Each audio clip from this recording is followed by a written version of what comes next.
경제 이슈와 상식이 궁금하시다면 경제 유캐스트 오디오로 듣는 키워드 경제. 안녕하세요. 경제 유캐스트 임 기자입니다. 네, 안녕하세요. 경제 뉴스캐스트의 박희한 김 기자입니다. 네. 요즘 스마트폰 가격 너무 비싸죠. 비싸요. 그쵸. 이제는 거의 100만 원은 기본으로 넘는 것 같습니다. 예, 최근에 나온 갤럭시 S20에 이제 128GB 모델이 124만 원이었어요. 맥북 에어를 살 수 있는 가격입니다. 그렇죠.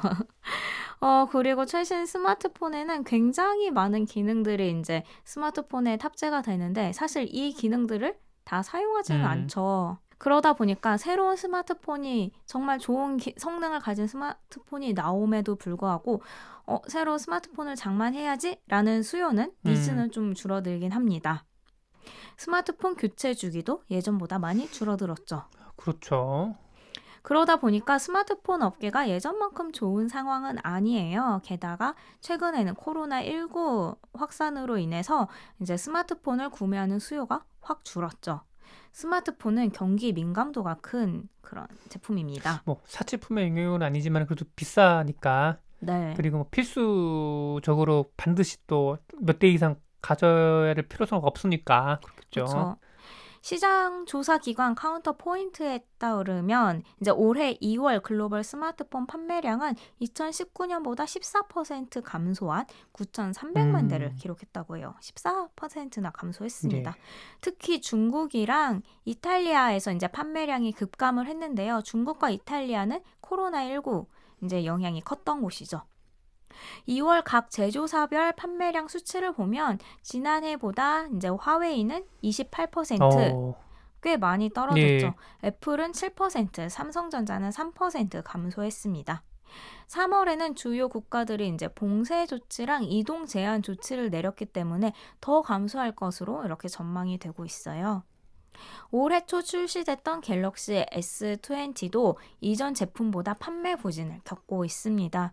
정확한 판매 대수는 삼성전자에서 밝히지는 않지만 통신사들의 판매 물량을 통해서 이제 추정이 가능해요. 통신업계에서는 S20의 판매량을 전작의 60에서 70% 수준으로 보고 있고요. NH투자증권은 갤럭시 S20의 올해 판매량 전망치를 기존 3,200만 대에서 2,000만 대로 낮췄습니다. 연말에 싸게 나오겠네요. 그럴 수도 있겠죠. 예. 그때를 노려보는 것도 네, 방법이겠네요.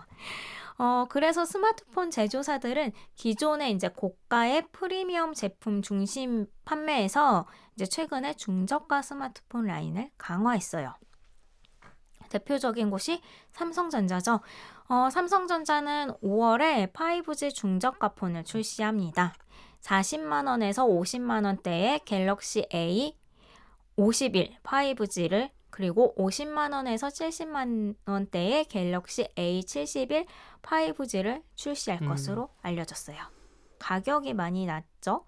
하지만 성능은 그렇게 크게 떨어지지 않습니다. 갤럭시 A71과 이 71도 영어로 읽어야 되나요? 71? 70 너무 어렵지 않나요? 예. 아무튼 갤럭시 A71과 갤럭시 A51은 모두 인피니티 O 디스플레이에 쿼드 카메라를 탑재했어요. 갤럭시 A71은 6,400만 화소 메인 카메라, 1,200만 화소 초광각 카메라, 500만 화소 심도 카메라, 500만 화소 접사용 매크로 카메라를 갖췄어요. 이거 뭐 SLR 뭐예요? 미러리스 살 필요가 없네요. 네, 카메라를 따로 살 필요가 없죠. 예.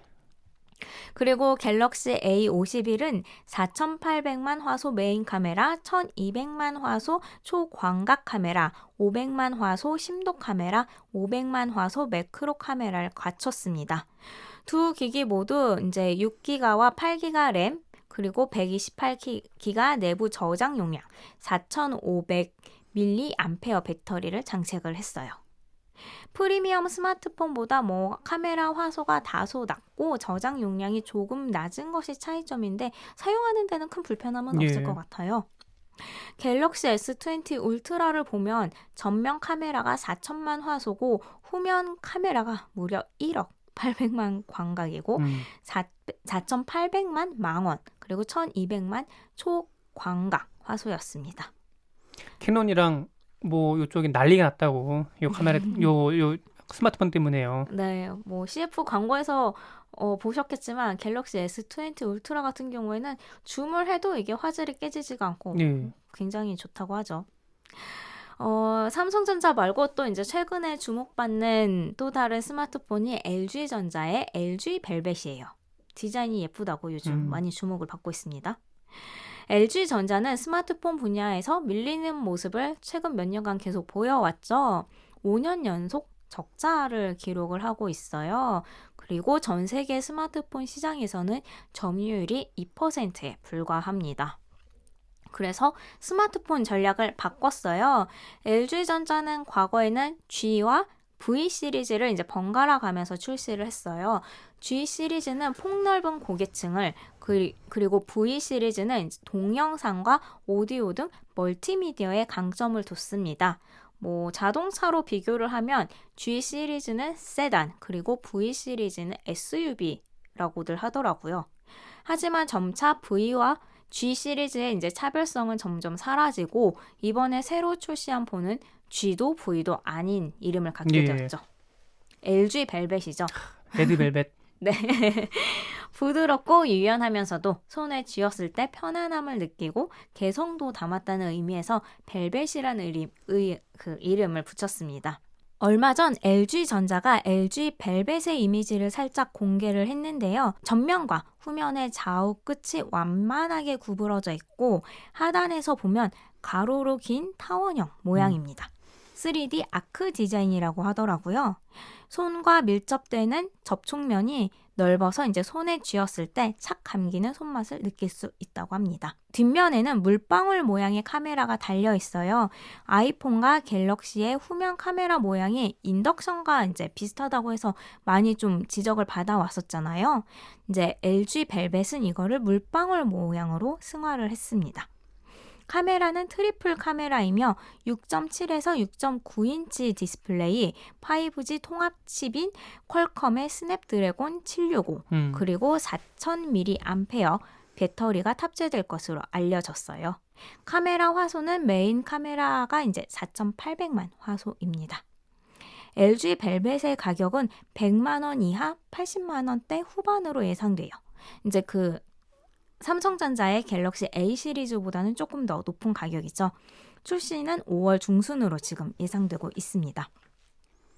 애플도 중저가 폰 전쟁에 참여를 했습니다. 애플은 보급형 스마트폰인 아이폰 SE의 2세대 모델을 4년 만에 공개했어요. 이게 다음 달 나온다, 다음 달 폰이라고도 불리는 폰이죠. 다음 달 폰. 네, 5월에 이제 출시될 것으로 지금 예상이 되고 있고요. 다음 달이네요. 네, 다음 달이죠. 근데 진짜 임박한 것 같아요. 네. 가장 낮은 가격은 64GB가 55만 원입니다. 그리고 128GB는 62만 원, 256GB는 76만 원이에요. 디스플레이는 4.7인치 LCD 액정이고요. 다른 핸드폰보다 조금 작은 크기죠. 카메라는 후면 카메라가 1200만 화소로 아이폰 8과 같고 전면 카메라는 700만 화소입니다. 배터리 용량은 1800mAh예요. 배터리 용량이 최신 폰에 비해서 좀 작은 편이죠. 아이폰 SE는 전면 하단에 또 홈 버튼이 다시 생겼어요. 터치 아이디를 통해서 잠금 해제를 하고 로그인을 할 수 있습니다. 이게 아이폰 8이랑 크기랑 모양이 거의 비슷하다고 하더라고요. 네, 맞아요. 또 이번 아이폰 SE2의 강점은 AP예요. 애플의 최상위 모델인 아이폰 11 프로와 같은 A13 바이오닉을 탑재했습니다. 170만 원짜리 최신 폰과 같은 두뇌를 가진 셈인 거죠. 그리고 아이폰 SE2는 LTE 버전이에요. 국내 출시일은 아직 확정되진 않았는데 5월 6일이 유력하다고 지금 알려져 있고요. 삼성전자와 LG전자 중저가 스마트폰에 비해서 가격은 제일 저렴합니다. 애플이 보급형 스마트폰을 그동안 내놓지 않았다가 최근 다시 선보인 건 이제 전략의 변화라고 볼 수 있어요. 프리미엄 고가 스마트폰에 대한 수요가 줄어들고 있기 때문이죠. 애플은 스마트폰 하드웨어의 매출 대부분을 의존을 하고 있는데요. 이제는 이제 이 스마트폰 하드웨어 매출 의존도를 조금은 낮추고 점점 더 낮추고 콘텐츠 수요로 전환하려는 그런 움직임입니다. 아이폰을 사용하는 사람들에게는 애플 TV 플러스, 애플 뮤직, 아이클라우드 스토리지, 애플 아케이드, 애플 뉴스 플러스 등의 월정액 콘텐츠를 제공을 해서 이를 통한 매출을 늘리려는 전략인 거죠. 그러기 위해서는 스마트폰 하드웨어를 통해 수익을 극대화하기보다는 유저 확보가 우선인 셈인데요. 그래서 이제 이런 보급형 스마트폰을 다시 출시하게 된 걸로 보입니다. 아이폰 SE2 저도 뭐 보긴 했거든요. 네. 애플 홈페이지에도 게시가 돼 있더라고요. 사고 싶긴 한데 근데 저희들 입장에서 봤을 때는 한 가지 딱 안타까운 게 하나 있죠. 녹음 기능을 이제 좀 제공 안 하니까 네. 급하게 저희가 녹음할 때가 분명히 있거든요. 그러니까 통화 녹음 같은 거. 네, 취재를 하면서 이제 뭐 인터뷰를 한다던가 적지 못하는 경우에는 녹음 기능을 많이 예. 사용을 하죠. 그리고 또 뭐 일선에 뭐 영업을 하시는 분이나 아니면은 또 비즈니스맨들 같은 경우에는 고객과 통화를 하다가 네. 이후에 법적인 분쟁이나 이런 거 상황이 있을 수도 있잖아요. 그때 뭔가 이제 증거 자료로 쓸 수 있는 뭔가 그런 것도 많이 하시는데 그런 면에서 좀 아이폰이 보안은 좋은데 아쉽다라는 평가는 아직 나오고 있고 근데 조만간 안드로이드도 못하게 한다라는 썰이 있긴 하더라고요. 아, 녹음을 못하게 하는. 예, 통화 녹음을. 네. 네, 오늘 내용은 여기까지입니다. 오늘도 들어주셔서 봐주셔서 감사합니다. 감사합니다. 구독과 좋아요, 알림 설정 잊지 마세요.